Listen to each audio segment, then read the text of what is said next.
তো বন্ধুরা প্রথমেই আমি মশলাটা বেটে নেব।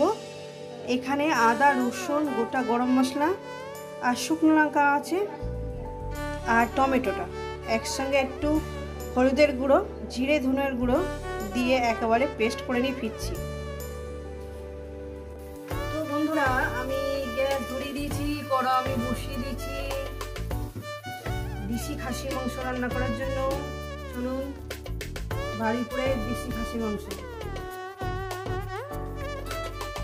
কড়া গরম হয়ে গেছে, দিয়ে দেবো পরিমাণ মতন তেল। মাংসটা এমনই ভাবে রান্না করতে হবে, বেশি গ্যারে গ্যারে মশলা নয়, হালকা হালকা মশলা, একটু তেল তেল ভাব, খেতেও দারুণ লাগে। এইভাবে একবার বানিয়ে খেয়ে নিন। দিয়ে দিলাম, তেলটা গরম হবে, দিয়ে দেবো গোটা জিরে গোটা গরম মশলা বেটে দিয়েছি, গোটা জিরে দিলাম, দিয়ে দেবো তেজপাতা, দুটো তেজপাতা দিলাম। আমি এই মশলার সঙ্গে এই যে 1 চামচ মিট মশলা আমি ব্যবহার করবো, সেটা তাদের দেখাতে ভুলে গেছি। এই মশলার সঙ্গে আমি দেখাবো বলে ওই জন্য এখানে বেটে নিয়ে এর সঙ্গে দিয়ে এটা দেবো। আমার এটা ভাজা হয়ে গেছে,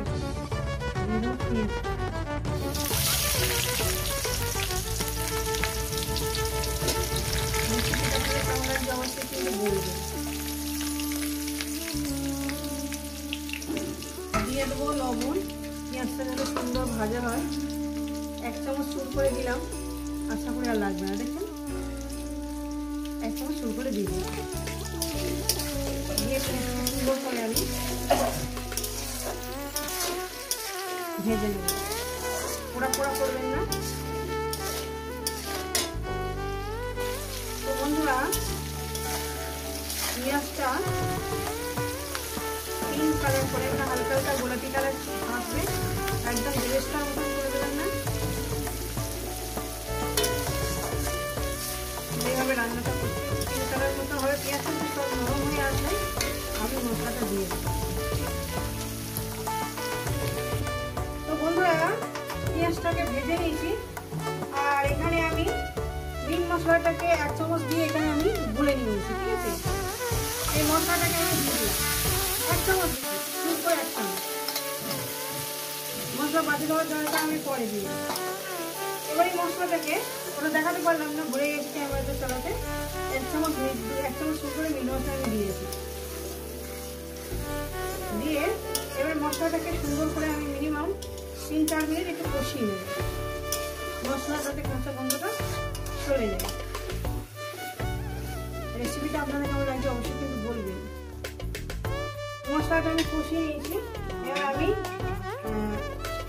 দেশি খাসির মাংসটা আমি দিয়ে দিলাম, দিয়ে এটাকে আমি ভালোভাবে সুন্দর করে কষবো, মিনিমাম 40 থেকে 45 মিনিট একটু কষবো। এখানে আমি কোনো আলু ব্যবহার করলাম না, যেহেতু আপনাদের যদি আলু ভালো লাগে দেবেন, আমাদের আলু ভালো লাগে আপনারা জানেন, তবু আজকে দেশি খাসির মাংস আলু দিলাম না।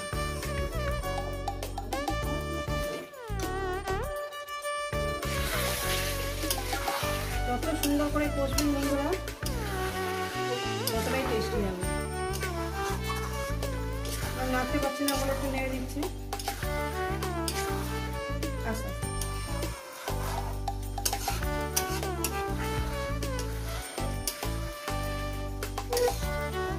এখানকার দেশি খাসির মাংস না দারুণ টেস্ট হয়।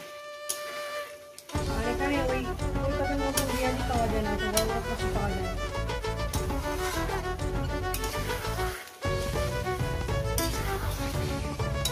এই কষানোর মধ্যে দিয়ে দেবো একটু জল, সামান্য পরিমাণে।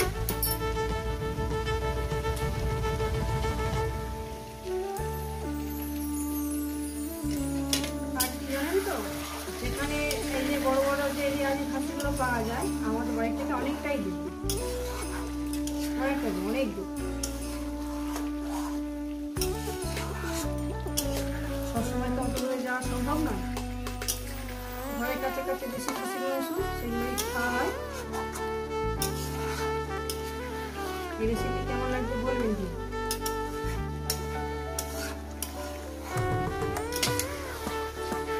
দারুণ কালার আসছে দেখি বন্ধুরা, দারুণ একটা সেন্ট বেরিয়েছে। এটা দেশি খাসির মাংসের যে একটা ফ্লেভার আছে, দারুণ লাগছে। তো বন্ধুরা মিনিমাম 20 থেকে 25 মিনিট হয়েছে মাংসটা কষাচ্ছি। আরও আমি মিনিমাম 20 মিনিট কষাবো এইভাবে মিডিয়াম গ্যাসে। দারুণ একটা সেন্ট। আর এই সময় দিয়ে দেবো ধনে পাতাটা।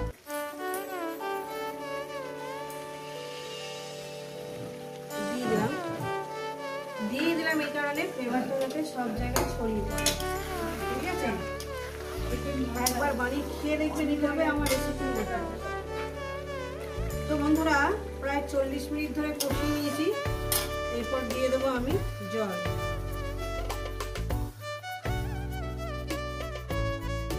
জলটা দিয়ে দিলাম। জলটা দিয়ে আমি মিনিমাম কড়ার মধ্যে আরো 5 মিনিট ফুটিয়ে নেবো। ফুটিয়ে নেওয়ার পর তারপর আমি এটাকে প্রেসার কুকার দেবো।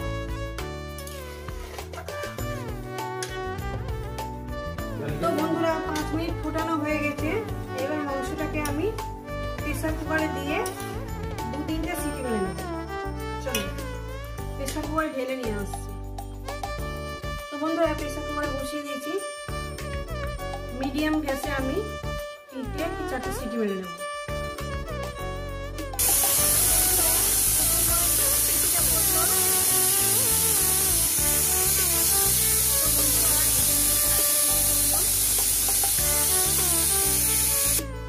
গ্যাসটাকে অফ করে দিলাম। প্রেসার কুকারটা ঠান্ডা হবে। প্রেসার কুকার থেকে নাও বন্ধু, প্রেসার কুকার খুলে আপনাদের দেখাচ্ছি। তো বন্ধুরা আমি হাতের ব্যথাটা ঠিক দেখাতে পারছি না। দেখুন বন্ধুরা কত সুন্দর, দেখুন এই যে হালকা একদম বেরবেরে মশলা নয়, হালকা তেল ঝোলের মতন, দারুণ খেতে। ঝালটা সবকিছু আমার পারফেক্ট ঠিক আছে। মাংস দারুণ পরিমাণে সুন্দরভাবে গলে গেছে। দেখাচ্ছি আমি আপনাদের, এই দেখেন দেখেছেন। এই রেসিপি যদি আপনাদের ভালো লেগে থাকে অবশ্যই কিন্তু কমেন্ট করে জানাবেন, লাইক করে দেবেন, শেয়ার করে দেবেন। চ্যানেলটা ভালো লাগলে একটা সাবস্ক্রাইব করে দেবেন। ঠিক যেভাবে খেয়েছি খাই আর কি সেইভাবে দেখিয়েছি। আবার নতুন রেসিপির সঙ্গে দেখা হচ্ছে। সবাইকে বলবো বন্ধুরা সুস্থ থাকবেন, ভালো থাকবেন, আর আমার নিত্য নতুন ভিডিও দেখবেন। চলুন হাতে পাতার জন্য নামাতে পারছি না, এসে পরেই খাবো।